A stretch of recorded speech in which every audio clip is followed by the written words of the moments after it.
Hey DJs, Pulse here, and in this video I'm going to show you how to maintain multiple versions of rekordbox on your computer simultaneously.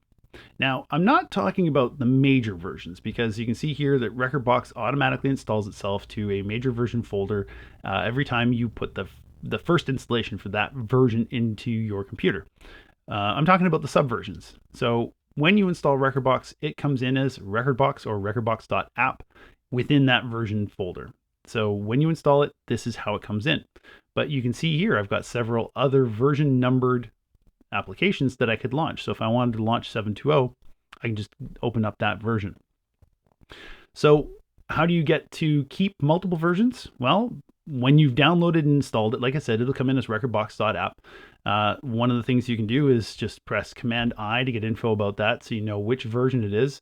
I just use the first three because the last four digits there are just more of a sub version, but we don't usually reference those externally. So 7.2.6. So let's go here. I'm just going to press the return key and go 7.2.6. And when I press return again, it's going to ask me for my user password because it's a security prompt to make sure no malicious programs are changing the names of your applications. And that's it. Now I can launch any one of these versions and it will use the same database to have the same playlist, same library, etc. Now, you might be asking yourself, why would I want to do this? Well, let's just say that you're tentative about a new update. You're not sure if it's going to work. You're not sure if there's going to be a problem with it. Well, keep an old version. If you've got one that you know is working, 7.2.0, let's say, that's solid, but I do want to check out the new features in 2.3 or 2.6, you can go and install that one and you can always go back to the older version. This is helpful for if you're troubleshooting anything. Let's just say, for example, Spotify made an update to their SDK and it kind of broke something. Well, does it work in an old version? Is it their end? Is it our end?